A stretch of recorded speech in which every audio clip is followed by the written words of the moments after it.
નમસ્કાર, હું રાજ. આપ જોઈ રહ્યા છો સ્પાર્ક ટુડે ન્યૂઝ. ભાભર તાલુકા પંચાયત ખાતે ICDS વિભાગ દ્વારા પોષણ પખવાડિયા 2026 અંતર્ગત પોષણયુક્ત વાનગી સ્પર્ધાનું આયોજન કરવામાં આવ્યું હતું. આ કાર્યક્રમમાં તાલુકાની તમામ આંગણવાડી કાર્યકરો ઉત્સાહપૂર્વક જોડાયા હતા. બહેનોએ THR અને મિલેટમાંથી વિવિધ પોષણયુક્ત વાનગીઓ તૈયાર કરીને રજૂ કરી હતી. સ્પર્ધામાં ઉત્તમ પ્રદર્શન કરનાર બહેનોને પ્રથમ, દ્વિતીય અને તૃતીય ક્રમે વિજેતા જાહેર કરીને પ્રમાણપત્ર આપી સન્માનિત કરવામાં આવ્યા હતા. આ પ્રસંગે ભાભર તાલુકાના CDPO વિશાખાબેન તેમજ ICDS સ્ટાફ ઉપસ્થિત રહ્યો હતો.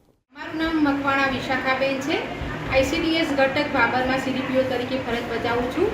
આજ રોજ ભાભર ઘટક ICDSમાં 8મા પોષણ પખવાડિયા અંતર્ગત પોષણ ઉત્સવનું આયોજન કરવામાં આવ્યું, જેમાં સરકારશ્રી તરફથી મળતા ટેક હોમ રાશન અને શ્રી અન્નમાંથી બનાવેલ વાનગીનું સ્પર્ધા યોજવામાં આવી, જેમાં સારું પ્રદર્શન કરનાર આંગણવાડી કાર્યકર બહેનો તેમજ તેડાગર બહેનોને પ્રમાણપત્ર આપી પ્રોત્સાહિત કરવામાં આવ્યા, તેમજ પોષણ શપથ લેવડાવવામાં આવ્યા અને આગળ કુપોષણને દૂર કરવા માટે શું આપણે કાર્યનીતિ કરી શકીએ છીએ તેના માટે જનજાગૃતિ લાવવા માટે બહેનોને અપીલ કરવામાં આવી.